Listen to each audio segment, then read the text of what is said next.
continuous tayo sa ating pagiging being healthy, ang No Rice Challenge. Ayan, kaya lumiklit na yung konti yung pace natin, pero malayo pa yung lalakbayan natin. Kaya ngayon, magluluto tayo ng ating breakfast na isa ding healthy, okay? So, tingnan natin ang ating lulutuin ngayon. May kamatis, bawang, sibuyas, at maraming itlog at ampalaya.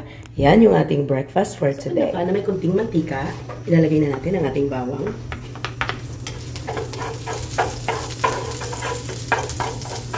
Okay, isa lang.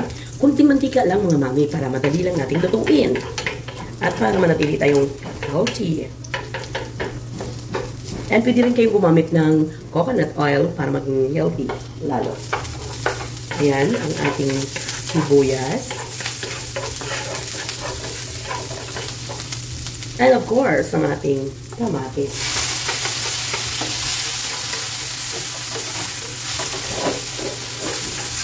At dahil ganun lang siya, ilalagay na natin natin ang palaya natin ng gano'n sa asin.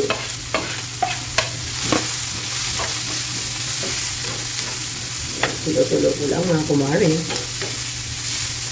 Halo-halo lang tayo. So, lalagyan natin ng enhancer.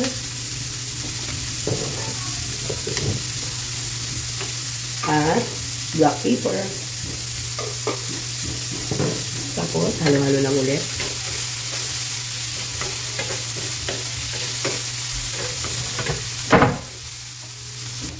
At medyo okay na siya, lalagyan natin siya ng maraming itlog. Dahil no rice nga tayo, so dapat maraming itlog.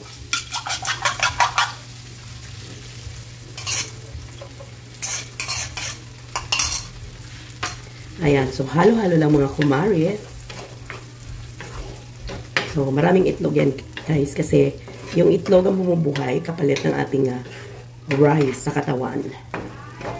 Tapos, halo-halo lang, hayaan natin ng mga ilang minuto. So, ayan na nga siya, guys. Okay na siya, mga mare.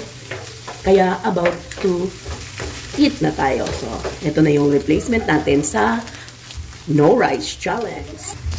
Ayan, luto na siya. So yummy.